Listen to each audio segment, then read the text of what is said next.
다자하오. 여러분 안녕하세요. 자, 이번 시간하고 다음 시간까지 소염 해열 진통제에 대한 설명들을 하겠습니다. 여러분들이 복용하는 약 중에 소염 진통제, 해열 진통제 이런 것들을 많이 복용하실 터이니까 여기에 대한 이해들을 하시면 좋겠습니다. 비스테로이드 소염제에 대한 작용 기전을 조금 이해를 하시면 좋겠고요. 그 중에 이제 엔세이드가 비스테로이드 등 소염제를 줄여서 엔세이드라고 하죠. 왜 엔세이드라는 이름이 붙었는지에 대한 설명도 차차 드리도록 하겠습니다. 여기에 대한 부작용 설명할 수 있으면 좋겠습니다. 어떤 자극이라고 하는 염증을 일으킬 수 있는 상처라든가 어떤 침입이라든가 이런 부분들이 생기면 우리 세포는 자극에 대한 반응을 또는 퇴치하기 위해서 면역 반응 같은 것들이 이제 일어나기 시작하는데, 그 중에 하나가 세포막에 있는 포스포리피드의 포스페이즈가 작용을 해서 아라키노딕 애시드를 만들고요. 이 아라키노딕 애시드는 두 가지 경로가 있습니다. 리포옥시게네이즈라고 하는 록스 경로를 통해서 유코트리엔 같은 것들을 만들어내고, 사이클로 옥시게네이즈라고 콕스 경로를 통해서 프로스타글란딘 같은 것들을 만들어냅니다. 트럼복산이라든가 프로스타사이클린 같은 것도 만들어내죠. 이렇게 만들어진 유코트리엔하고 프로스타글란딘 같은 경우들이 내피 세포의 침륜 같은 것들을 증가시키는 일들을 하게 됩니다. 왜냐하면 면역과 관계된 사이토카인이라든가 이런 것들이 잘 들어와서 문제를 해결해야 되는 측면들이 생기게 되죠. 그런 과정에서 이제 벌어지는 일들이 염증이라든가 그리고 통증이 발생하고요. 그리고 열이 발생하는 일들이 벌어지게 되죠. 초기에는 앞단계에 있는 포스포라이페이즈를 억제를 해서 쓰는 코티코스테로이드를 썼습니다. 코티코스테로이드 호르몬이요. 스테로이드 호르몬이라고 많이 통칭이 됐죠. 스테로이드 호르몬들을 말씀드렸을 때 스테로이드 포비아가 있을 정도로 장복을 하게 되면 골다공증, 녹내장 및 여러 가지 다양한 부작용들이 생기는 상황이었죠. 항염증 작용은 탁월하지만, 따라서 그런 부작용 없이 염증에만 말초 조직에서 줄일 수 있는 항염증제를 개발을 하게 됩니다. 그 타겟이 사이클로옥시게네이즈라고 하는 여기를 타겟으로 하는 녀석이고요. 이 녀석들을 만들었을 때 염증을 줄인 항염증제입니다 라고 했더니 사람들이 생각할 때 어라? 너도 스테로이드하고 똑같이 위험한 놈이냐? 라고 사람들이 부르니까 이름을 이렇게 집니다. 저는 스테로이드가 아닙니다. 넌 스테로이드입니다. 대신 안티인플라메토리 효과를 갖고 있는 약입니다. 이렇게 이름을 짓게 되죠. 그래서 스테로이드 포비아 덕분에 생긴 항염증제의 이름이라고 보시면 되고, 이 앞 글자를 따서 엔세이드라는 이름이 탄생을 하게 됩니다. 이 엔세이드는 아스피린이 대표적인 엔세이드 약물 중에 대표 주자이고요. 진통 또는 해열 효과까지도 같이 이제 갖고 있게 되죠. 대신 염증 치료 측면에서 보게 되면 코티코스테로이드보다는 조금 약하게 염증들을 치료할 수 있는, 대신 부작용이 좀 덜한 이런 장점들을 갖게 되고, 통증 치료 측면에서도 마약성 진통제보다는 효능이 조금 떨어지지만 좀 상대적으로 부작용 없이 쓸 수 있는 그런 특징들이 있게 됩니다. 따라서 최고 효능이 낮아서 경한 통증을 조절을 필요로 할 때라든가 또는 말초에 있는 염증을 부작용 없이 조절하고 싶을 때 주로 사용하는 약물이 엔세이드가 되겠습니다. 요산을 통해서 배설 작용이 있기 때문에 그 요산 배설의 효과도 좀 나타내거든요. 엔세이드가. 그래서 통풍 치료에도 일부 사용되는 측면들이 존재를 합니다. 화학 구조를 잠깐 살펴보게 되면 사이클옥시게네이즈를 아스피린 같은 경우는 이렇게 공유결합을 해서 완전히 비가역적으로 불활성화시키게 됩니다.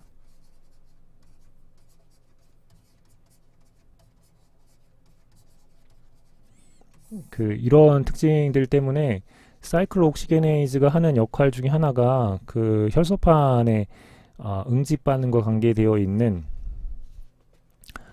조절 역할도 하게 되고, 또 한 가지들은 위장 점막을 보호하는 프로스타글란딘을 만드는 역할들도 하게 돼서 비과학적으로 억제를 하게 되면 응집반응이 안 돼서 출혈 위험성들이 생기게 되고, 그리고 위장 점막의 궤양 같은 것들이 일어날 가능성이 있게 됩니다. 따라서 이런 상황들 때문에 혈소판에 사이클옥시게네이즈가 망가져 있다면 새로 사이클옥시게네이즈를 장착한 혈소판이 생길 때까지 시간이 필요하거든요. 4일 정도 최소한.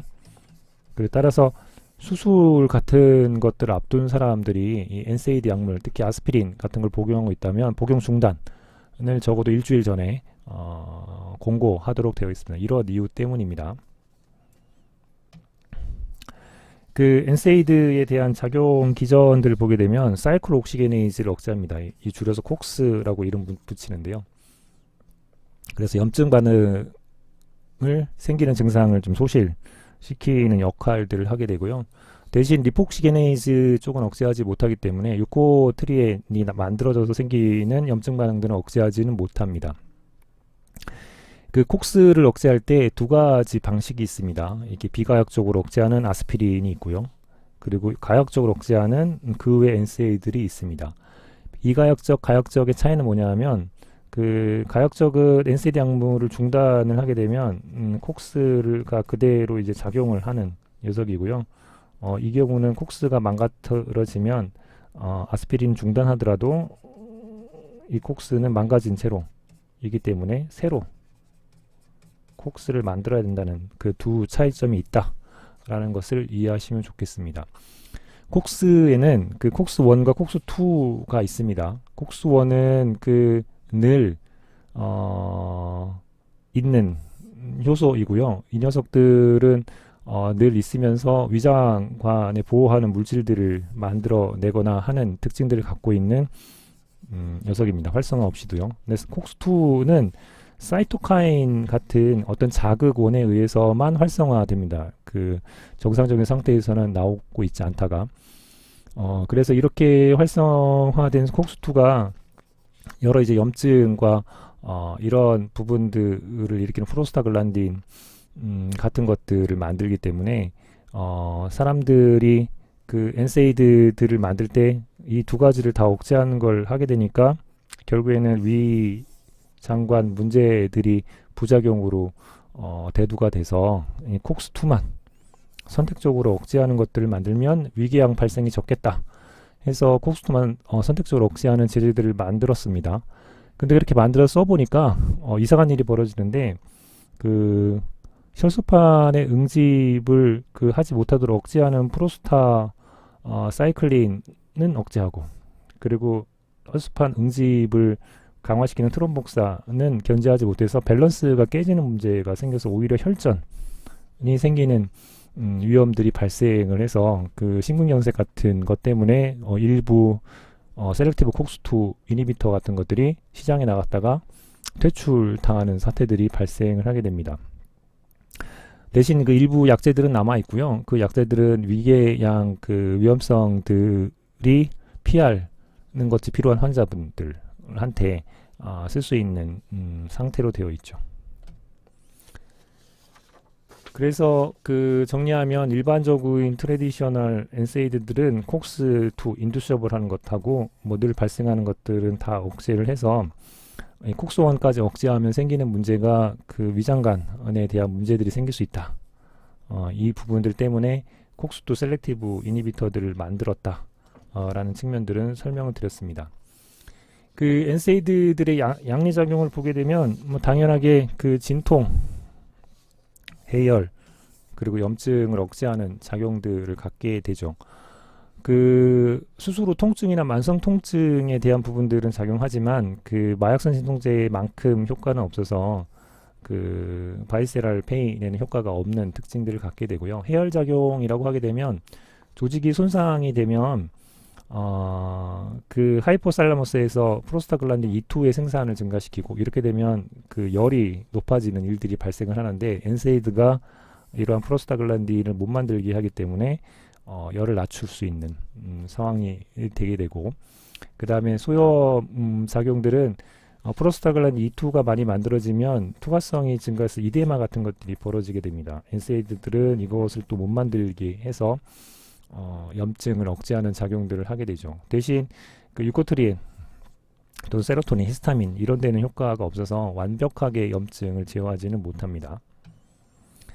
임상에서 그러면 어디에 사용하는가? 그 해열 진통에 주로 쓰게 되죠. 이제 문제는 고민해 봐야 될 것들은 아이들이라고 하지만 20세 이하 뭐 거의 대부분이라고 보시는데 이런 그 분들이 그 바이러스에 감염이 돼서 열이 나는 경우에 그 열을 낮춘다고 이 엔세이드 특히 아스피린을 하게 되면 그 라이에 증후군이라고 그래서요.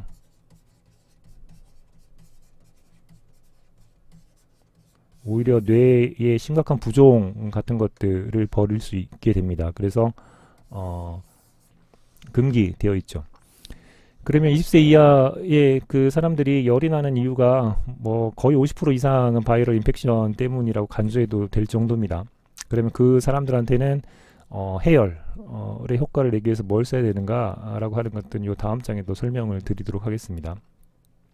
그리고 당연히 항염 작용을 할 때 엔세이드를 쓰겠죠. 그래서 유마티즘 염증을 억제하기 위해서 해열을 효과를 내기 위해서 쓰기도 하고요. 또 다른 측면으로는 콕스가 그 혈소판의 응집에 관여한다고 말씀드렸죠. 그것들을 억제를 할 수 있기 때문에 수술 앞둔 사람들한테는 엔세이드를 중단시켜야 되지만 오히려 혈전 같은 것들이 생길 위험성들이 있는 분들한테는 혈전을 만들지 못하던 예방약으로 아스피린을 저농도로 오랫동안 그 복용을 시키는 경우도 있습니다. 그러면 20살 이하의 해열이 필요할 때, 진통이 필요할 때 뭘 쓰느냐?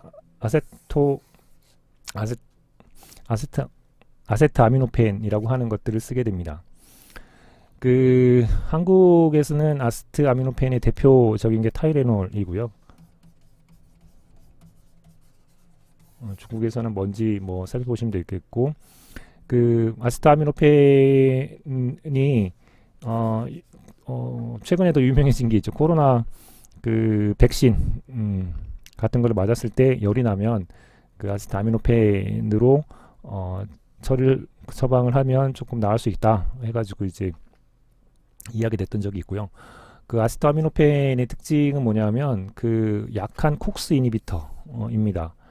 그래서 해열이나 진통에는 효과가 있지만 그 염증에는 효과가 없는 특징들이 있죠. 여기 보시면 알겠지만 엔세이드는 항염 그리고 뭐 진통 그 다음에 해열 이런 부분들에 작용하지만 아세트아미노펜 같은 경우에는 그 해열하고 진통에만 강력하게 작용하고 항염 작용은 이제 하지 않는 상태라고 보시면 되죠. 이런 경우들을 20세 이하 그 분들한테 처방을 해서 사용한다라고 보시면 되겠습니다.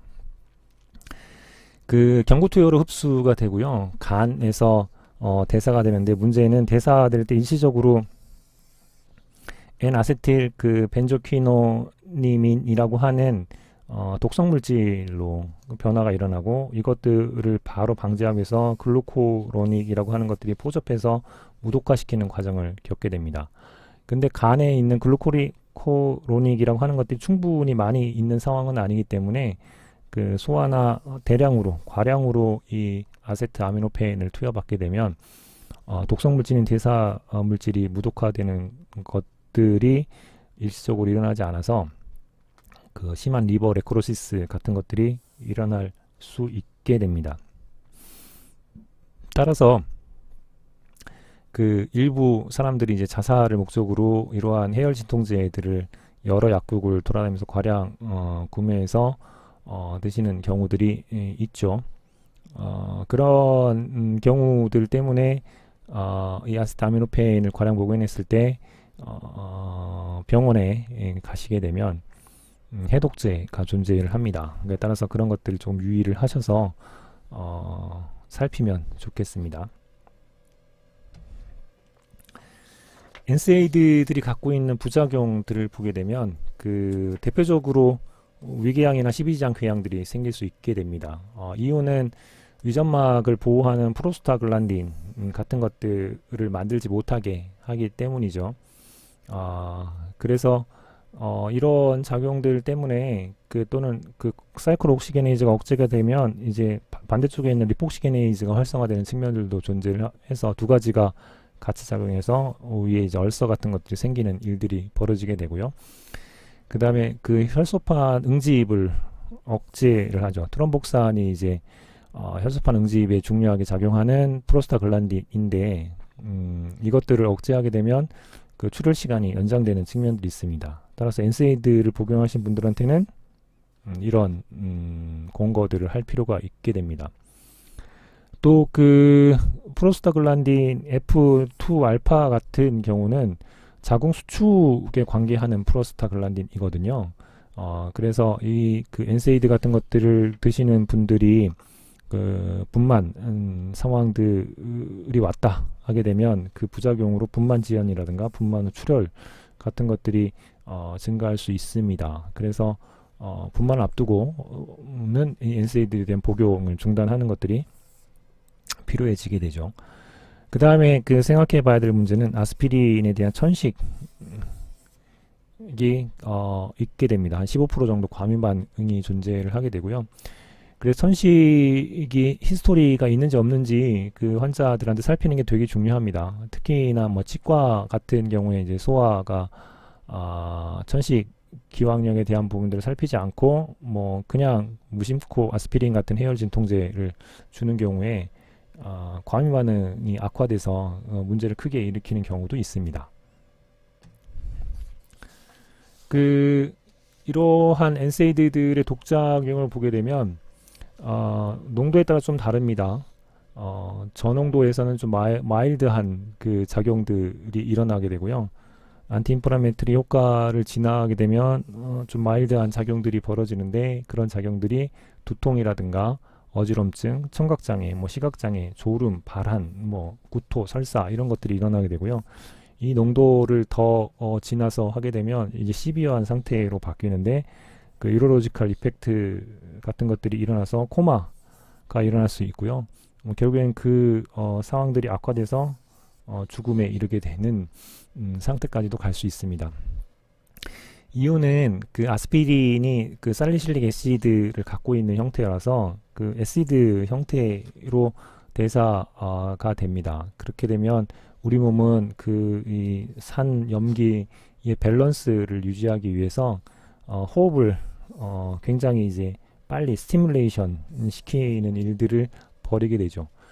그것들이 이제 충분히 스티뮬레이션 되고 난 다음에 계속 반복해서 이러한 메타볼릭 디스오더들이 계속 일어나게 되면 호흡이 이제 부전에 빠지게 되고 그 결과 죽음에 이를 수도 있는 상태가 되는 양들이 과해지면 생길 수 있는 부작용들이 일어날 수 있게 됩니다. 그 흡수 분포 배설들을 보게 되면 재밌게도 저농도를 하게 되면 반감기가 3시간 그리고 고농도를 하게 되면 반감기가 훨씬 더 길어지는 특징들을 갖고 있는 다라고 하는 것들은 좀 생각해 보시면 되겠고, 그래서 과량을 복용하는 것들은 항상 주의를 요하는 상태입니다. 흡수는 그 위에서 그리고 소장 상부에서 신속하게 흡수되는 특징을 갖고 있습니다. 그 흡수량들을 보게 되면 소장이 표면적이 넓어서 당연히 양은 이제 많이 들어가게 되겠죠. 분포는 그 BBB나 태반도 잘 통과하는 특징들을 갖고 있고요. 배설을 보게 되면 신장을 통해서 배설이 됩니다. 주로 그 살리식 유릭 애시드로 배설이 되고 또는 프리한 살리실릭 애시드 형태로 배설이 됩니다. 그 소변을 알칼리화 시키면 이런 배설들을 조금 촉진시킬 수 있는 특징들을 갖고 있습니다. 그 아까도 말씀드렸지만 콕스1까지 억제를 하게 되면 그 우리 몸에 필요로 한 위장 점막 보호 물질 같은 것도 이제 억제를 해서 위장 궤양 같은 것들을 유발할 수 있다라고 말씀을 드렸었죠. 그래서 콕스2 셀렉티브 이니비터들을 그 만들었습니다. 셀렉콕시브라고 그 이름 지어서요. 여러 가지를 만들어서 개발해서 냈더니 오히려 프로스타사이클린은 그 억제하고 트럼복산을 억제하지 않아서 혈전 유발 가능성이 높아지면서 심근경색 같은 것들 때문에 위드드롤 된 사태들이 벌어지게 됩니다. 그래서 지금 현재는 셀렉콕시브 정도만 쓰는 상황으로 남아있다라고 보시면 되고, 부작용이 보고되어 있기 때문에 뭐 조금 유의해서 할 필요가 있겠죠. 그 선택적 콕스2 억제제의 장점들을 보게 되면 위궤양에 대한 부분들이 상대적으로 없다. 그리고 과민 반응도 뭐 약간 모르지만 적은 편에 속하고, 혈소판 기능 억제에 대한 부분들, 이런 상황을 이용을 하기 위해서 셀렉콕시브 이런 것들을 쓰고 있다 라고 보시면 되겠습니다. 각각의 엔세이드들에 대한 종류들이 있고요. 콕스2를 조금 더 잘 이니비션 하는 게 있고, 콕스2를 조금 더 잘 이니비션 하는 녀석들이 있으면 여기 셀렉콕시브가 이쯤에 있다. 비교하면서 살펴보시면 좋겠습니다. 엔세이드들이 이렇게 아스피린 말고 그 다음에 이제 사람들한테 많이 그 보여지고 해열 진통제로, 미국 같은 경우에서는 드럭스토어 이외에도 그 어떤 그 식료품 같은 곳에도 이제 팔죠. 편의점에서도 우리나라 같은 경우도 팔고요. 그런 곳에 있는 주성분들 중에 엔세이드 약물들 중에 많이 사용되는 것들이 프로피오닉 유도체들입니다. 한 번쯤 해열 진통제를 사시면 아스피린 이외의 것들을 사시게 되면 성분들이 이부브로펜 성분으로 되어 있는지 나프록센 성분으로 되어 있는지 뭐 이런 것들은 좀 한 번쯤 살펴보시면 좋겠습니다. 이부브로펜 성분으로 되어 있는 경우에는 항암 효과는 조금 적은데 진통 효과를 갖고 있어서 진통제로 주로 해열 진통제를 많이 사용하고 있고요. 대신 그 아스피린의 그 과민 반응을 나타내시는 분이라든가 아니면 그 코에 이제 그 폴립 같은 것들이 있거나 아니면 엔지오이데마 같은 분들한테는 쓰지 않는 게 좋겠습니다. 그 나프록센 같은 경우에는 이부브로펜보다 효과가 높아서 그 상부소화관 출혈 빈도 같은 것들이 상대적으로 이제 높은 상황이 되죠. 그래서 아마도 여러분들이 많이 보는 그 약국에서 보는 해열 진통제의 성분들을 보게 되면 이부브로펜 또는 나프록센 성분으로 되어 있는 경우가 아마 대부분일 겁니다. 그 케토프로펜 같은 경우에는 그 콕스뿐만 아니라 리폭시게네이즈도 억제해서 그 효과가 높을 거라고 생각했는데, 다른 엔세이드에 비해서 뭐 그렇게 크게 높지는 않은 상태로 되어 있는 프로피오닉 애시드에 해당하겠습니다. 이런 친구들이 주로 어디에 쓰냐 하냐면 류마티즘 또는 강직성 척수염 같은 경우에 주로 사용을 하고 있습니다. 엔세이드들에 대한 전체적인 유효학입니다. 그래서 약간의 그 단점 그리고 장점 파트에서 아스피린을 비롯한 살리실레이트류들이 어떻게 장단점을 갖고 있는지, 뭐 대표적으로는 위장관에 이제 문제가 있다 아스피린. 대신 아스피린은 코스트가 낮고 굉장히 오랫동안 100년 이상 사용해 왔죠. 그런 이야기에서 히스토리가 충분히 있다. 뭐 이런 측면들을 보시면서 하나하나 정리해서 보시면 좋겠고요. 아까 프로피오닉 애시드를 이야기한 이유는 이게 그 톡시시티가 낮고 그리고 환자들한테 억셉턴스를 하고 있는 상태여서 조금 파퓰러하게 많이 사용되는 녀석이어서 따로 한번 소개를 드렸었습니다. 다른 것들도 정리한 차원에서 한 번쯤 지켜보시면서 이 표를 통해서 왜 이런 단점이 생겼구나, 왜 이런 장점들이 있구나 라는 것들을 이해하시면 좋겠습니다. 자, 이렇게 그 엔세이드 스테로이드 덕분에 생긴 엔세이드 에 대한 설명들을 쭉 했죠. 그 연습 문제를 한번 보시죠. 사이클로 옥시게네이즈에 대한 효과는 낮아서 소염 작용은 약하고 그 진통 또는 해열 효과는 좋아서 위장질환 환자 또는 출혈 시간이 지속으로 불리한 환자 또는 그 엔세이드의 소염 작용을 필요로 하지 않는 환자한테 적절하게 그 사용할 수 있는 약은 뭐냐 라는 거죠. 그리고 더불어서 이 약은 과량 복용하면 간장의 괴사가 나타날 수 있는 약은 뭐냐 말씀을 드렸습니다. 어떤 걸까요? 한번 정리해서 풀어보시면 좋겠습니다. 오늘도 고생하셨습니다.